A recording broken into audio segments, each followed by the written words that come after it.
The year was 2089. Earth was going to die. Scientists around the world watched their screens with pale faces and shaking hands. A swarm of asteroids, hundreds of them, was coming toward Earth. The largest one was bigger than the rock that killed the dinosaurs. In 18 months, everything would end. 8 billion people. Every city, every forest, every memory. All of it would burn. Governments told the public not to panic, but everyone panicked anyway. Some people prayed. Some people cried. Some people simply sat in silence and waited for the end. Humanity had no spaceships that could stop the asteroids. They had no weapons that could reach so far into space. They were helpless, like children watching a storm approach with nowhere to hide. In a small apartment in Seoul, a young woman named Lee Suman sat with her daughter on her lap. The little girl was only 3 years old, too young to understand why her mother was crying. Suman worked as a scientist at the Korean Space Agency. She had spent her whole life looking at the stars with wonder. Now she looked at them with fear. "I am sorry," she whispered to her daughter. "I am so sorry I cannot protect you." Far away in a part of the galaxy that humans did not know existed, a ship was passing through the solar system. The ship belonged to a species called the Nori. They were small creatures, about the size of human children, with smooth blue skin and large dark eyes. They breathed both air and water, and their voices sounded like soft music when they spoke. The Nori were not warriors. They were explorers and scientists, peaceful beings who traveled the stars to learn and discover. They had only 7 colony ships left. Their own homeworld had been damaged by war long ago, and they had spent centuries slowly rebuilding their population among the stars. Elder Alice stood on the bridge of his ship and watched the data on his screen.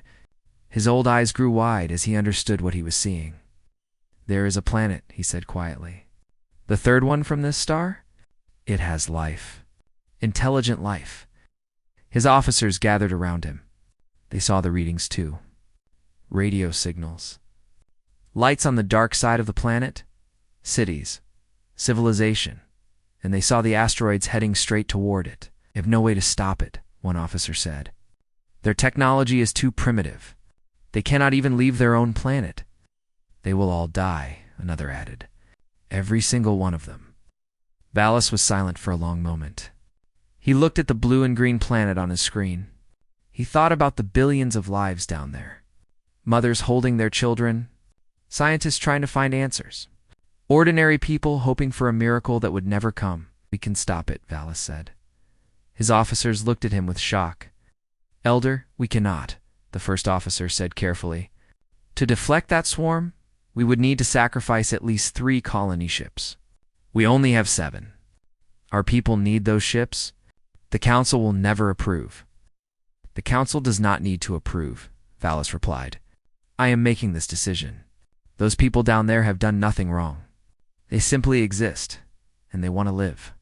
If we have the power to save them and we choose not to, what does that make us? Elder, please think about this. Those creatures do not even know we exist. They cannot thank us. They cannot repay us. They are strangers." Valis turned to look at his officer. His old face was calm but firm. "That is exactly why we must help them," he said. "Kindness that expects reward is not kindness. It is business. True kindness is helping those who cannot help themselves, even when you will never see them again. Even when they will never know your name." The bridge was silent. Every officer understood what Valis was asking them to do. 3 ships. 3 precious colony ships that their dying species could not afford to lose. All for a planet full of creatures who would never know why they survived. One by one. The officers nodded. Valis gave the order. 3 Nori colony ships changed course and flew toward the asteroid swarm. They were old ships, tired ships, but they still had power in their engines. The Nori crews said goodbye to their families through communication screens. They told their children to be brave. They told their partners that they loved them. Then they flew into the swarm. On Earth, people watched the sky in confusion. Strange lights appeared among the asteroids. Explosions. Fire. The asteroids began to change direction. pushed away by forces that no human could explain. For 3 days, the lights continued. Ships burning, engines screaming, metal breaking apart in the cold darkness of space. When it was over, the asteroid swarm had missed Earth. The planet was safe. 8 billion people would live. The 3 Nori ships were gone, destroyed. Their crews had given their lives for strangers they would never meet, in Seoul. Lee Suman held her daughter and cried, but this time she cried with joy. She did not understand what had happened. No one on Earth did. But she knew, somehow, that someone had saved them. Someone had looked at their small blue planet and decided that it was worth protecting. We were saved, she told her daughter. Someone saved us.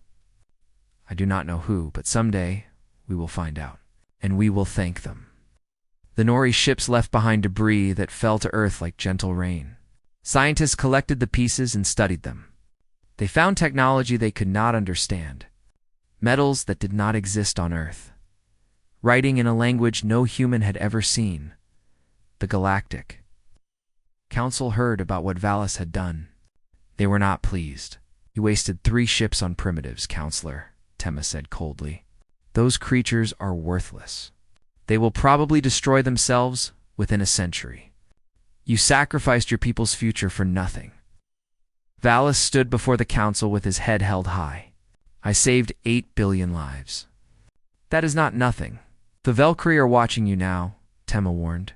They see that you are weak. They see that you throw away your resources on foolish charity. You have made yourself a target, Elder. Elise said nothing. He knew the counselor was right about the danger, but he also knew that he had done the right thing. Some choices were more important than safety. Some debts could never be measured on Earth. A young boy named Park Jun watched old footage of the mysterious lights in the sky.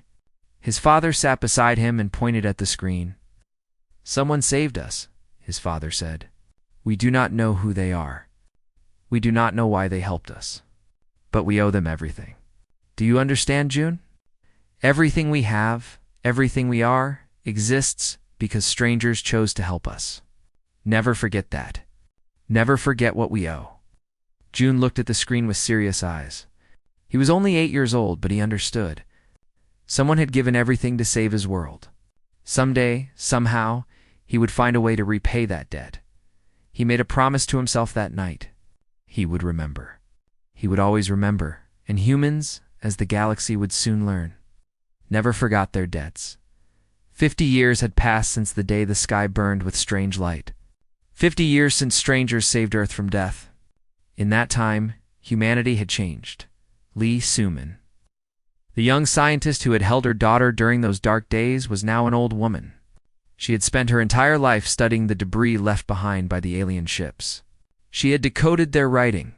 She had learned their name. The Nori, she had died 3 years ago. But her work lived on through her granddaughter. Dr. Lee Mina stood in the research center and looked at the holographic display before her. She was 32 years old now, with sharp eyes and a determined face. She had grown up hearing stories about the Nori from her grandmother.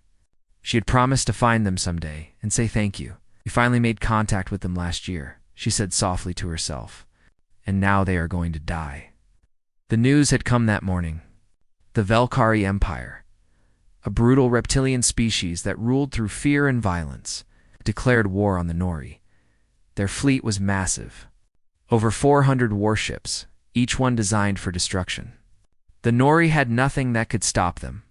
In the council chambers on the space station called Unity, representatives from dozens of species gathered to discuss the crisis. Counselor Tema, now much older but still cold, stood before them all. The Valkyrie have made their intentions clear, Tema announced. They will attack the Nori homeworld in 3 days. They intend to eliminate the entire species. The chamber erupted in whispers and worried voices. But when Tema called for a vote on intervention, the result was shameful. 12 species refused to vote at all. 7 voted against helping. Only 4 voted to send aid, and their combined fleets were too small to matter. The Nori were abandoned in the human section of the gallery. Admiral Kim Yuna watched with cold fury in her eyes. She was 58 years old. a veteran of 30 years in the United Earth Navy. She had gray hair cut short and a face that showed no emotion. But inside her blood was boiling. "Cowards," she whispered. "Every single one of them." The Nori representative, an old blue-skinned creature named Elder Valis, stood alone in the center of the chamber. He was the same Valis who had ordered the rescue of Earth 50 years ago. He was much older now, his skin faded and his eyes tired. But he showed no fear. "Accept the Council's decision," Valis said quietly. "We thank those who voted to help us. To those who did not, we hold no anger. We have lived long enough. Perhaps it is our time to fade from the stars." Yuna could not listen anymore. She left the chamber and walked quickly through the station's corridors. Her hands were shaking. Not with fear, with rage. She found a private communication room and locked the door. Then she contacted Earth. "This is Admiral Kim," she said into the screen. "Connect me to Central Command. Authorization code. Remember the light." The screen flickered, and the face of General Park appeared. He was June's uncle, one of the few people who knew the truth about Earth's secret military. "Admiral," the general said. "I assume you saw the vote? They left them to die," Yuna replied. "The Nori. The ones who saved us. The Council just signed their death sentence." "I know. The President has already been informed. He is calling an emergency meeting of the Inner Circle." Akuna closed her eyes for a moment. The Inner Circle. The most secret group in human history. They had been planning for this day for 50 years. After the Nori saved Earth, humanity had changed its priorities. They had studied the alien debris and learned how to build faster ships. They had discovered new metals and new weapons. They had joined the Galactic Council as a minor species, pretending to be weak and harmless. The Council believed humans had only 30 small patrol ships. The truth was very different, hidden in asteroid fields. Buried under the surface of moons, scattered across a dozen secret locations, humanity had built an armada. 200 warships, each one designed with a single purpose: to strike fast and strike hard. They called it Project Resolve. Captain Park Jun stood in the briefing room on Earth's largest secret base. He was 58 years old now, the same boy who had watched the lights in the sky and made a promise. He had kept that promise. His entire life had been dedicated to this moment. Admiral Yuna appeared on the main screen, her image transmitted from the space station. "Captain Park," she said, "you know why we are here?" The Nori Jun replied. "The Valkyrie are going to destroy them." "Yes, the Council has abandoned them. They have 3 days before the Valkyrie fleet arrives at their homeworld. After that, every Nori in the galaxy will be dead." Jun felt his heart beating faster. 50 years of memories flashed through his mind. His father's words, his grandmother's stories, the promise he had made as a child. "What are our orders, Admiral?" Yuna's face was hard as stone. "We are going to save them. Project Resolve is active. We will take the entire hidden fleet to Nori space and engage the Valkyrie before they can complete their attack. We will strike first. We will strike without warning. And we will not stop until every Valkyrie ship is burning." The room was silent. Every officer understood what this meant. They would reveal themselves to the galaxy. They would make enemies of the Valkyrie, and possibly the Council too. There was no going back. "This mission is volunteer only," Yuna continued. "Anyone who does not wish to go may leave now. There will be no shame in walking away. This is not your debt. It is humanity's debt, and we cannot force anyone to pay it." No one moved. Not a single officer left the room. Jun felt pride swelling in his chest. He looked around at his fellow soldiers. Some were young, born long after the day the sky burned. Some were old, like him, who remembered the stories and the promises. But all of them understood. All of them knew why they were here. "We will pay our debt," Jun said. "Every last drop of it." In her hidden office on Unity Station, Dr. Lee Mina worked frantically at her communication console. She had spent years building secret contacts with the Nori. She had never told the Council about them. Now, she was glad she had kept that secret. She found the frequency she needed and sent a coded message. "Elder Valis," she said, her voice steady but her eyes wet with tears. This is Dr. Lee Mina of Earth. I am the granddaughter of Lee Suman, the scientist who studied your people's debris. I know you do not remember us. We were just a primitive planet you saved 50 years ago. But we remember you. We remember everything." She paused, gathering her courage. "Hold on," she said. "Do not give up. We are coming for you. The humans are coming, and we always repay our debts." On the Nori homeworld, Elder Valis received the message in his private quarters. He listened to the young human woman's words with confusion and disbelief. He remembered Earth. He remembered the blue planet and the asteroids and the ships that burned. He had not thought about it in many years. Now, a descendant of those same people was telling him to hold on, to have hope, that they were coming to save him, just as he had saved them. Valis shook his head slowly. It was impossible. The humans were a minor species. They had nothing that could challenge the Valkyrie. This woman was dreaming. She was kind, but she was foolish. He did not believe her. But somewhere deep in his old heart, a small spark of hope flickered to life. Maybe, just maybe, he was wrong. Maybe the humans were not what they seemed.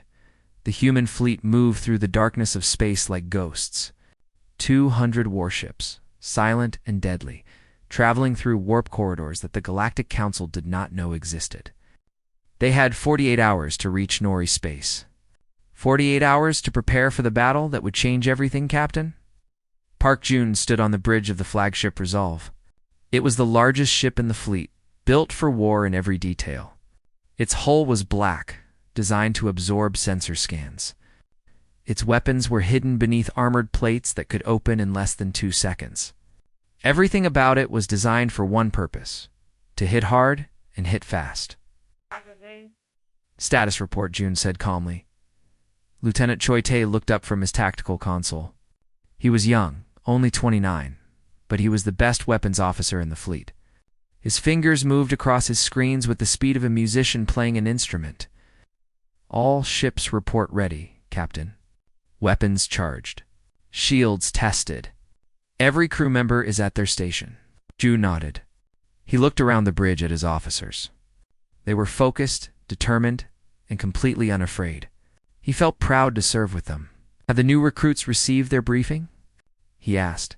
Tae nodded. "Yes, sir. I explained the Park Doctrine to them this morning." The Park Doctrine.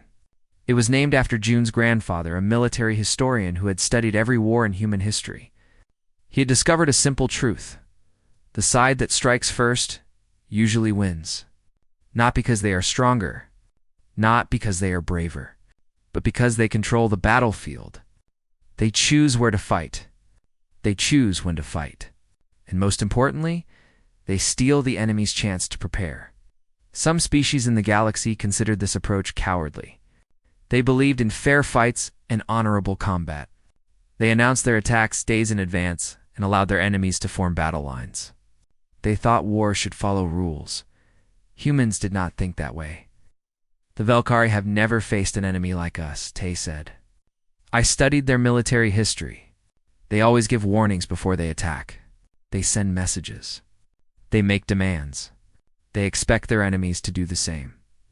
When we drop out of warp and open fire without saying a word, they will not know what to do." "Good," Jun replied. "Confusion is our greatest weapon.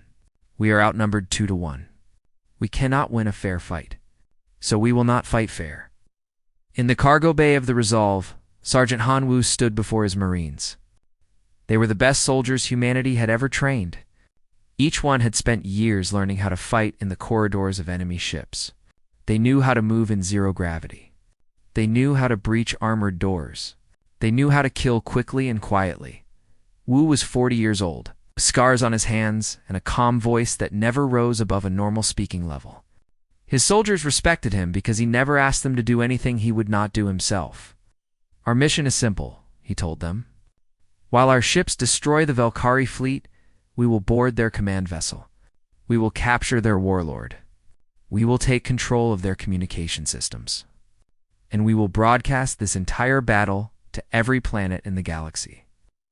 A young Marine raised her hand. "Sergeant, why do we need to broadcast it? Why not just win the battle and go home?" Wu smiled slightly. because winning the battle is not enough. We need to send a message. The galaxy thinks humans are weak. They think we are harmless little creatures from a small planet at the edge of nowhere. After today, they will know the truth. They will see what we do to people who threaten our friends. They will see that humanity strikes first, and they will remember. The Marine nodded slowly, understanding. When we captured the warlord, another Marine asked, "What do we do with him?" "We bring him before the captain," Wu replied. "He needs to understand why this happened. He needs to know that his people made a terrible mistake. And then he needs to live long enough to tell the rest of his empire what he learned." On the medical deck, Dr. Lee Mina prepared emergency supplies for Nori refugees. She had studied Nori biology for years, learning from her grandmother's research. She knew what medicines they needed. She knew what foods they could eat. She had prepared everything she could think of, but that was not why she was really here. Admiral Destuna had given her a special mission. She was to establish contact with Elder Valis during the battle and coordinate the evacuation of Nori civilians. Millions of lives depended on her ability to communicate with creatures. She had never met face to face. She thought about her grandmother, Lee Suman, who had died without ever meeting the Nori. She thought about all the years her family had spent preparing for this moment. 2 generations of work, 2 generations of remembering. "I wish you could see this, grandmother," she whispered. "We are finally paying them back." The fleet continued its journey through the darkness. Hours passed. Officers slept in shifts. Engineers checked systems one final time. Cooks prepared meals that might be the last some soldiers would ever eat. Captain June walked through the ship, visiting every deck, talking to every crew member he could find. He shook hands with young sailors who had joined the Navy straight from school. He spoke with veterans who remembered the stories from their grandparents. He thanked cooks and cleaners and engineers who would never fire a weapon but whose work made victory possible. Everyone he met said the same thing. They were honored to be here. They were proud to pay humanity's debt. They were not afraid to die. As he walked back to the bridge, June passed a large window that looked out at the stars. He stopped for a moment and stared into the endless black. Somewhere out there, Elder Valis was waiting. The same creature who had saved Earth 50 years ago. The same creature who had given 3 precious ships to protect strangers. He was old now, tired and beaten down by a galaxy that had forgotten his kindness. He had watched the Council abandon his people without a single word of thanks for everything the Nori had done. He probably thought he was going to die. He probably thought no one cared. June placed his hand against the cold glass of the window. "We are coming," he said quietly. "I made a promise when I was 8 years old. I am going to keep it. Hold on just a little longer, Elder. We are almost there." The fleet dropped out of warp 12 hours later. They emerged in a region of space that was completely empty. This was intentional. They did not want the Valkyrie to detect them too early. They needed time to organize their attack. Admiral Eunice's face appeared on every ship's main screen. "All vessels, this is Admiral Kim," she said. "We have arrived at the staging point. The Nori homeworld is 6 hours away at combat speed. The Valkyrie fleet will arrive there in 8 hours. We will reach the battlefield before them. We will position ourselves between the Valkyrie and the planet. And when they arrive, we will be waiting." She paused for a moment, and when she spoke again, her voice was softer. "I know some of you are scared. That is normal. We are about to fight a battle that the entire galaxy thinks we cannot win. We are outnumbered. We are far from home. And no one is coming to help us." She smiled slightly. But that is exactly how the Nori felt 50 years ago. They were outnumbered by asteroids. They were far from help. And they chose to save us anyway. Today, we honor their sacrifice. Today, we show the galaxy what it means to be human. Captain June stood on the bridge of the Resolve and watched the stars ahead. In a few hours, those stars would burn with weapons fire. Ships would explode. People would die. But when it was over, the Nori would live. That was all that mattered, Elm, he said calmly. "Set course for Nori Prime. Full combat speed. Course set, Captain. All hands. Battle stations." Alarms rang throughout the ship. Lights changed from white to red. Crew members ran to their positions. Weapon systems hummed to life. Shields powered up. Lieutenant Tay looked at his captain with fierce determination in his eyes. "Sir, what are our orders when we engage the enemy?" June's face was calm as stone. "No warnings. No demands. No mercy. We destroy them all." Tay smiled. "Understood, Captain." The human fleet moved forward, 200 warships flying in perfect formation, racing toward a battle that would change the galaxy forever. They did not speak. They did not hesitate. They simply moved forward, silent and deadly, ready to pay a debt that was 50 years old. The Valkyrie had no idea what was coming. The Valkyrie fleet arrived at Nori Prime exactly on schedule. 412 warships, their dark red hulls gleaming in the light of the local star. Warlord Drask stood on the bridge of his flagship, the Crimson Fang, and smiled with sharp teeth at the planet below. "Begin bombardment in 1 hour," he ordered. "I want their cities burning by nightfall. Leave no survivors." His officers bowed their heads in respect. The Velkar had conquered dozens of worlds this way. They were masters of destruction. No species had ever successfully resisted them. The Nori were weak, pathetic creatures who had been abandoned by the entire galaxy. This would be an easy victory. Drask was already thinking about his celebration feast when his sensor officer suddenly gasped. "Warlord, we are detecting unknown contacts. 200 ships. They are positioned between us and the planet." Drask frowned. "That is impossible. The Council refused to send aid. No one is supposed to be here. Identify them." The officer worked frantically at his console. His scales turned pale as he read the results. "Sir, they are human ships. From Earth, humans." Drask laughed. "Those tiny creatures with their 30 patrol vessels, they are no threat. Send them a warning message. Tell them to leave or be destroyed." The officer opened a communication channel and transmitted the message. He waited for a response. There was only silence. "They are not responding, Warlord," Drask growled with annoyance. "Send the message again. These primitives probably do not understand proper protocol." The second message was sent. Again, there was no response. The human ships sat in complete silence, their weapons powered up, their shields glowing faintly in the darkness, and then, without warning, without a single word, the human fleet opened fire. Captain Park Jun watched the first missiles leave his ship's launch tubes. They streaked across the void like arrows of light, followed by hundreds more from every ship in the fleet. The sky burned bright with weapons fire. "Ghost Group, execute," he said calmly. 30 ships, smaller and faster than the others, had circled around the Valkyrie fleet during the confusion. Now they struck at the enemy's communication arrays. In 90 seconds, every long-range transmitter on the Valkyrie flagship was destroyed. Drask could not call for reinforcements. He could not warn other Valkyrie fleets. He was alone. Hammer Group, engage. 80 warships, the heaviest in the human fleet, smashed into the Valkyrie rearguard. The enemy had formed their standard defensive formation, expecting the humans to announce themselves and negotiate. They were completely unprepared for an immediate attack. 50 Valkyrie ships exploded in the first 10 minutes. On the Crimson Fang, Warlord Drask watched in horror as his fleet fell apart. His officers screamed reports at him. Shields failing. Weapons offline. Ships destroyed. The humans were everywhere, moving faster than any enemy he had ever faced, hitting weak points that the Valkyrie did not even know they had. "What is happening?"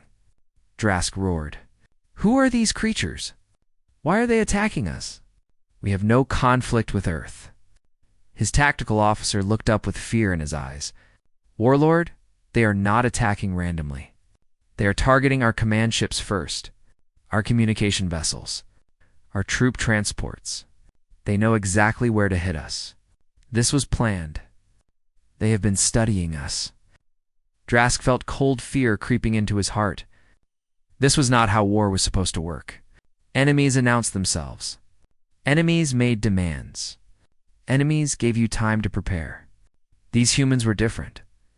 They had appeared from nowhere and started killing without a single word. It was terrifying. On the resolve, Lieutenant Choi Tae worked his console like a machine. His fingers never stopped moving. Targeting data flowed across his screens and he fed it to every ship in the fleet. His calculations were perfect. His timing was flawless. Enemy cruiser on approach, bearing 047, he announced. Firing solution locked. Fire, Captain June ordered. The Resolve's main guns erupted. The Valkyrie cruiser took 3 direct hits and broke apart in a ball of flame.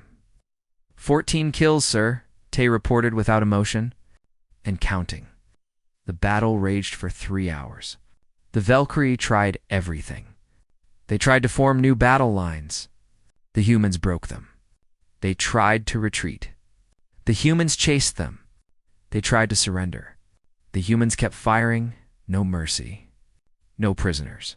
No stopping until the job was done. In the chaos of the battle, the Anvil group focused on one mission, protecting the Nori evacuation ships. Millions of Nori civilians were fleeing their homeworld in whatever vessels they could find.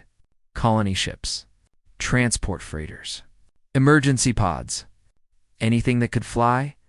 Lieutenant Tae personally destroyed 14 enemy fighters that tried to attack a refugee transport. He did not celebrate. He did not cheer. He simply moved to the next target and fired again. "Those ships are carrying children," he said to himself as he worked. "Every enemy I kill is a child who gets to live." Sergeant Han Woo and his Marines launched their assault on the Crimson Fang 2 hours into the battle. Their boarding ship punched through the Valkyrie flagship's hull like a needle through cloth. Within seconds, they were inside. Fighting their way through corridor after corridor, the Valkyrie were larger and stronger than humans. But they were not prepared for close combat. They had never faced enemies who moved in perfect coordination, who used hand signals instead of words, who seemed to read each other's thoughts. Woo led from the front, his rifle firing in short, controlled bursts. His Marines followed close behind, covering every angle, protecting each other's backs. They moved like water through the ship, flowing around obstacles, crushing resistance, never stopping within 40 minutes. They reached the command bridge. Warlord Drask stood in the center of his own bridge, surrounded by the bodies of his guards. His scales were burned. His armor was cracked, but he still held his weapon, a massive energy blade that hummed with deadly power. "You think you have one human?" he snarled at Wu. "You think destroying my fleet changes anything? The Valkyrie Empire will send 100 fleets to avenge me? You have made enemies of the most powerful species in the galaxy." Wu lowered his rifle. He looked at the warlord with calm, steady eyes. "We were not trying to avoid making enemies," he said. "We were paying a debt." "Debt? What debt?" "We have never met your species before." "Exactly. You do not know us.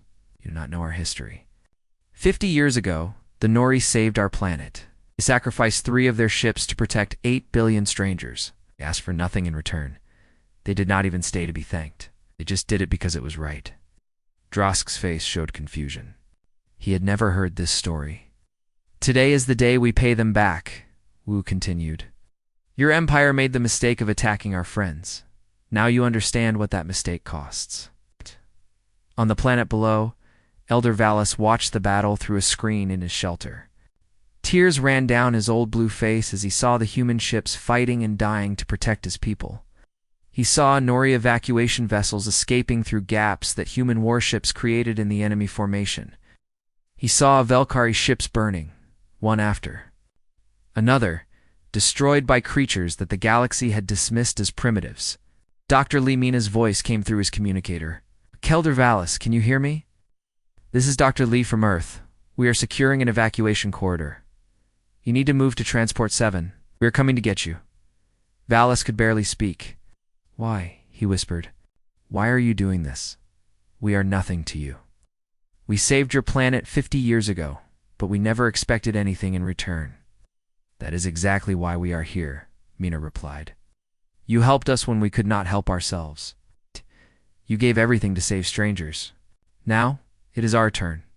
Please, Elder, get to the transport. Let us save you like you saved us." The battle ended 5 hours after it began.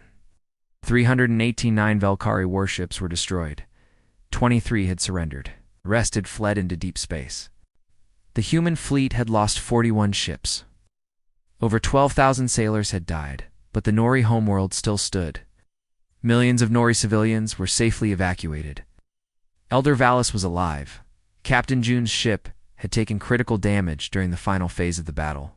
A Valkyrie destroyer had rammed them while trying to reach a Nori evacuation transport. June had refused to move, keeping his ship in the enemy's path until the Nori civilians were clear. Now he stood on his broken bridge, surrounded by damage and debris, and waited for Sergeant Wu to bring the captured warlord before him. Drask walked through the corridors of the human ship in chains. He saw the damage. He saw the blood. He saw humans carrying their wounded friends to medical stations. He saw crews working frantically to repair systems that were failing. These creatures had paid a terrible price to win this battle, and yet they did not seem angry. They did not seem vengeful, just seemed determined. Wu brought him to the bridge. June turned to face him. "Warlord Drask," June said calmly, "you are defeated. Your fleet is destroyed. Your attack has failed." "Why?" Drask demanded. "I must know why. We had no quarrel with humanity. We did not even know you existed until today. Why did you attack us?" June walked closer until he was standing directly in front of the massive reptilian warlord. "I had to look up to meet Drask's eyes, but there was no fear in his face. 50 years ago," June said, "the Nori saved my planet. He sacrificed everything to protect strangers. My father told me about it when I was a child. He made me promise to remember. He made me promise to repay that debt someday." He paused, letting the words sink in. "You attacked our friends. You tried to destroy the people who saved us. Today, you learned what that means. Today, you learned that humans never forget a kindness. And we never forgive those who threaten the people we love." Drask stared at him in silence. He had conquered 100 worlds. He had destroyed a dozen species. He had never met anyone like this human. He had never faced an enemy who fought not for territory or resources, but simply because someone had been kind to them half a century ago. It was the most terrifying thing he had ever experienced. "Tell your empire what happened here," June said. "Tell them that humanity strikes first. Tell them that we do not negotiate with those who commit genocide. And tell them that if they ever threaten our friends again, we will come for them. No matter how far they run, no matter how long it takes. We will find them, and we will end them." The broadcast had reached every planet in the galaxy. Billions of creatures watched the Battle of Nori Prime in stunned silence. They saw the impossible victory. They saw the humans fighting and dying for a species that was not their own, and they wondered, what kind of creatures pay such a price for such an old debt? The answer would change the galaxy forever. 1 month had passed since the Battle of Nori Prime. The galaxy was still trying to understand what had happened. The Velkar Empire had collapsed into civil war. Warlord Drask's defeat had shattered their reputation as unbeatable conquerors. Other warlords blamed each other for the failure. Former subjects saw weakness and rebelled. Within weeks, the empire that had terrorized the galaxy for centuries was tearing itself apart. But the Galactic Council was not celebrating. They were afraid. The humans had revealed a fleet that no one knew existed. They'd won a battle that should have been impossible. And worst of all, they had done it without asking the Council for permission. The emergency session began at noon, Galactic Standard Time. Representatives from 97 species filled the massive chamber. Counselor Tema stood at the center podium, her thin face twisted with anger. "We are here to discuss the human problem," she announced. 1 month ago, the species called humanity launched an unprovoked attack on the Velkari Empire. They did this without council approval. They did this in violation of galactic law. Did this using a military fleet that they had built in secret, hidden from council inspectors? Murmurs ran through the chamber. Representatives whispered to each other, pointing at the human delegation. "This is not the behavior of a civilized species," Tema continued. "This is barbarism. This is aggression. The humans have destabilized an entire region of space. They have created chaos where there was order. They must be held accountable. Admiral Kim Yuna rose from her seat in the human section. She walked slowly down to the center floor, her footsteps echoing in the sudden silence. Every eye in the chamber followed her. "Counselor Tema," she said calmly. "May I respond?" Tema waved her hand impatiently. "Speak, human. Explain yourself if you can." Yuna looked around the chamber at the dozens of species watching her. Some looked angry, some looked frightened. But some, she noticed, looked interested, hopeful even. 1 month ago, she began, this council voted on whether to help the Nori. They were facing genocide. Ow. The Valkyrie were going to kill every single one of them. Men, women, children, all of them. Gone forever. She paused, letting the words hang in the air. 12 species refused to vote. 7 voted against intervention. Only 4 voted to help, and their combined fleets were too small to matter. This council abandoned the Nori to die. "That is not relevant to your crimes," Tema interrupted. "It is the only thing that is relevant," Yuna replied firmly. 50 years ago, the Nori saved our planet. They sacrificed 3 of their precious colony ships to deflect an asteroid swarm that would have killed 8 billion people. They did not ask for payment. They did not ask for thanks. They simply did it because it was right. "Ancient history," Tema said dismissively. "What does that have to do with your illegal attack?" "Everything." Yuna's voice grew stronger. "The Nori saved us when we could not save ourselves. And when they needed help, when they were facing extinction, this council turned its back on them. But we did not. We remembered what they did for us. We honored our debt." She stepped closer to the podium, her eyes locked with Tema's. "You call it barbarism? We call it loyalty. You call it aggression. We call it justice. You abandoned the Nori. We saved them. That makes us dangerous, counselor. Perhaps you should ask yourself why you fear a species that repays kindness." The chamber erupted in chaos.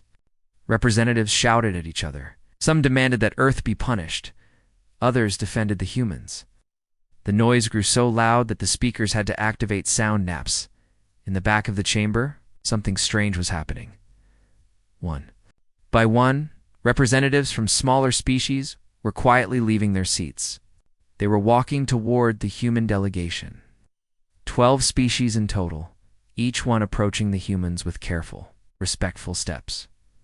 Ambassador Song Hannah, Earth's official representative, noticed them first. She stood up and bowed slightly in greeting. "We wish to speak with you," the lead representative said. He was a small creature with silver fur and large ears. His species was called the Terry, and they had been conquered by the Valkyrie 3 centuries ago. "Privately, if possible," of course Hannah replied. "Follow me." They met in a small conference room, away from the chaos of the main chamber. 12 representatives, 12 species, all of them looking at the humans with a mix of hope and fear. "We have debts of our own," the Terry said. "Kindnesses that were never repaid. Friends who were abandoned. We have watched the galaxy for centuries, waiting for someone brave enough to challenge the way things are done. Waiting for someone who understood that loyalty matters more than politics." He stepped forward and extended his small hand. "We want to be your allies. We want to help you, and we want you to help us. Not because of trade agreements or territorial exchanges, but because we believe in what you did. We believe in what you represent." Hannah looked at the 12 representatives. She saw centuries of suffering in their eyes. She saw hope that had almost died. She saw beings who had been waiting their entire lives for someone to give them a reason to believe again. "We would be honored to stand with you," she said softly. "Tell us about your debts. Tell us about your friends, and together we will find a way to pay them back." The vote to censure Earth failed that afternoon. Too many species had realized a simple truth. They might need allies like humanity someday. Allies who remembered. Allies who cared. Allies who would fight for them, even when no one else would. Counselor Tema was furious, but there was nothing she could do. The old order was cracking. A new order was being born, far away from the politics and the speeches. Captain Park Jun lay in a hospital bed on the Nori homeworld. His injuries from the battle were healing slowly. The doctor said he would need months of recovery, but he did not mind. He was exactly where he wanted to be. A soft knock came at his door. "Come in," he said. The door opened, and a small figure walked into the room. It was a Nori child, barely taller than June's waist, with bright blue skin and large dark eyes that sparkled with curiosity. Behind the child stood Elder Valis, old and tired but smiling for the first time in years. "Captain Park," Valis said, "I hope we are not disturbing you, not at all." June struggled to sit up. "Please, come in." The child walked slowly toward his bed, holding something in its small hands. It was a stone, dark gray and perfectly smooth, polished by centuries of handling. "This is Kira," Valis explained. "Her parents died in the evacuation, but she wanted to meet you. She wanted to give you something." Kira reached the edge of the bed and held out the stone with both hands. "For you," she said in a voice like tiny bells. "Thank you for saving us." June took the stone carefully. It was warm from the child's hands. He looked at it, then looked at Kira, then looked at Elder Valis. "What is this?" he asked. "Is a gratitude stone," Valis replied. "Our people have carried them for thousands of years. When someone does something kind for us, we give them a stone. It means that we will remember them forever, that our debt to them can never be repaid with words or gifts, that they have become part of our hearts." June felt tears forming in his eyes. He clutched the small stone against his chest. 50 years ago," he said, "my father showed me footage of your ships burning in Earth's sky. He told me that strangers had saved us. He told me to never forget. I made a promise that night. I promised that someday, somehow, I would find a way to say thank you." He looked at little Kira with her bright eyes and innocent smile. "I never thought I would actually get the chance. I thought I would spend my whole life carrying that debt without ever being able to repay it. But now I understand something." "What is that?" Valis asked. "Some debts are not meant to be repaid. They are meant to be passed on. You saved us. We saved you. And someday, you will save someone else. And they will save someone else. The kindness just keeps going, spreading across the galaxy like light spreading across the darkness." Valis nodded slowly, his old eyes wet with tears. "You are wise, Captain. Wiser than many species who have existed for millennia?"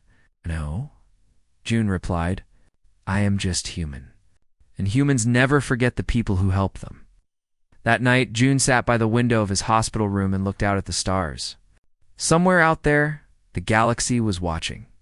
Some species watched with fear, wondering what the humans would do next. Some watched with hope, dreaming of allies who might help them too.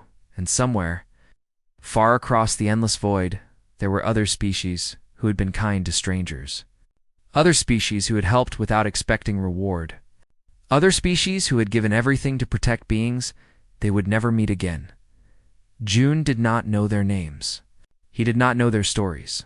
But he knew that someday, somehow, humanity would find them. And when they did, humanity would remember, because that was what humans did. They remembered the kindness. They honored the sacrifice. They paid their debts.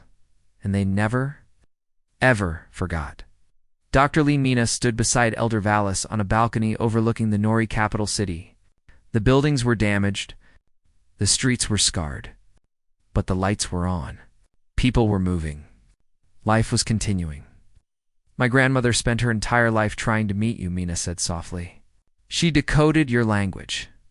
She studied your technology. She dreamed of the day when she could shake your hand and say thank you." "I am sorry I never met her," Valis replied. "She knew this day would come.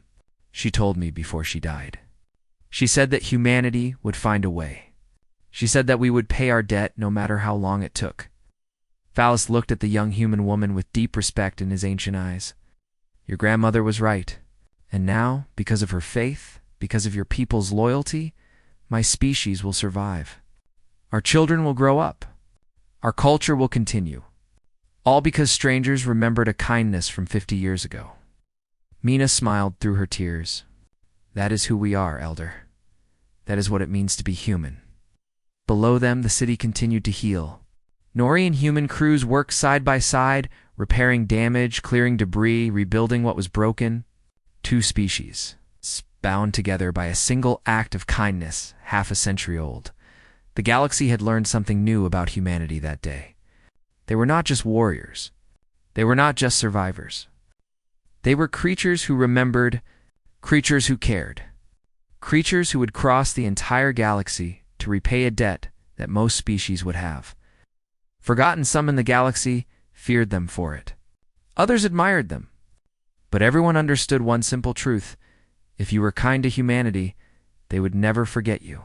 And if you threatened the people they loved, they would find you. No matter how far you ran, no matter how long it took, humanity strikes first. Not out of cruelty, not out of aggression, but because when someone they love is threatened, they refuse to wait. They refuse to hesitate. They refuse to let evil win because good people stood by, did nothing. That was the lesson of Nori Prime. That was the message that spread across 1,000 worlds.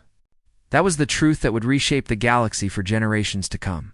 Humans remember, humans repay, and humans never.